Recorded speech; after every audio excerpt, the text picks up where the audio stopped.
Assalamualaikum warahmatullahi wabarakatuh.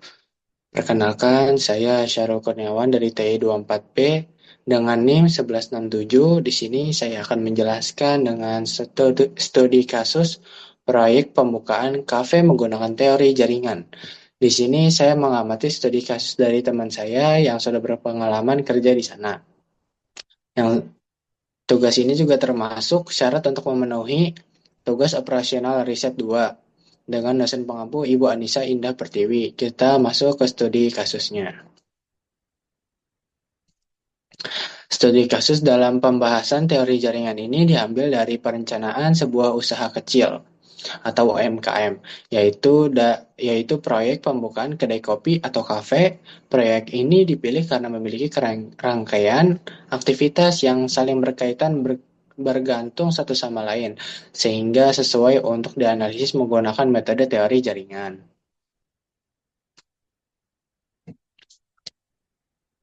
Dalam proses pembukaan kedai kopi atau kafe, terdapat beberapa tahapan yang harus dilakukan secara berurutan mulai dari survei lokasi hingga tahap pelatihan karyawan dan pembukaan usaha. Setiap kegiatan memiliki hubungan ketergantungan di mana suatu aktivitas tidak dapat dimulai sebelum aktivitas sebelumnya selesai. Oleh karena itu, diperlukan suatu metode yang dapat membantu dalam menyusun urutan pekerjaan secara sistematis serta menentukan waktu penyelesaian proyek secara optimal. Di sini saya sudah membuatkan tabel beberapa rangkaian dari kegiatan, kode, dan kegiatan yang mendahului dan waktu tenggat atau waktu jangkau harinya. Di sini ada survei lokasi, itu kegiatan awalnya. Ini udah kegiatan awal ya, jadi berawal gitu. Dengan waktu tenggat itu 2 hari. Lalu sewa tempat itu didahului kegiatan A. Waktu tenggatnya 3 hari dan seterusnya. Di sini mari kita fokus kepada jaringan pada studi kasus yang sudah saya analisis, yang sudah saya kerjakan sebelumnya. Sini dari awal mula dari nol ya. Dihitung-hitung di sini kan ada WMC, yaitu waktu mulai cepat. Waktu mulai cepat ini baru awal-awal ya. Dan di sini juga ada WSC, waktu selesai cepat. Jadi waktu selesai paling cepatnya kerjanya gitu dalam misalkan 2 hari paling cepat dan paling lambat 3 hari. Berarti ya paling cepat yang diambil.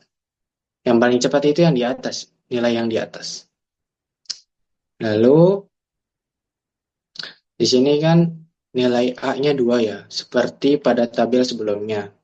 Di sini tabel sebelumnya itu 2 ya. Jadi kita ikutin. Jadi 0 tambah 2 yaitu 2. Lalu bagian B, karena ini lanjut rangkaiannya langsung ke B, kita itu lanjut ke bagian B. Yang dimana bagian B itu nilainya 3 ya. 3. Sini tambah 3, 5. Kenapa D-nya di sini tidak tidak mengapa tidak setelah C di sini? Karena D di sini tuh sudah sudah ada langkahnya gitu, membeli peralatan. Yang dimana di sini tuh kegiatannya itu setelah B. Jadi kita buat diagramnya seperti tadi, seperti ini. Lalu ya ini 5 tambah 2 jadi 7. Lanjut ke C, 5 tambah 4 jadi 9. Bagian E, tambah 2, 7 tambah 2 jadi 9. Dan seterusnya. Sampai ke akhir itu 12. Ini itu hitung dalam teorinya itu kita tuh menghitung dari belakang ke depan. Yang dimana dari belakang ke depan itu ditambah.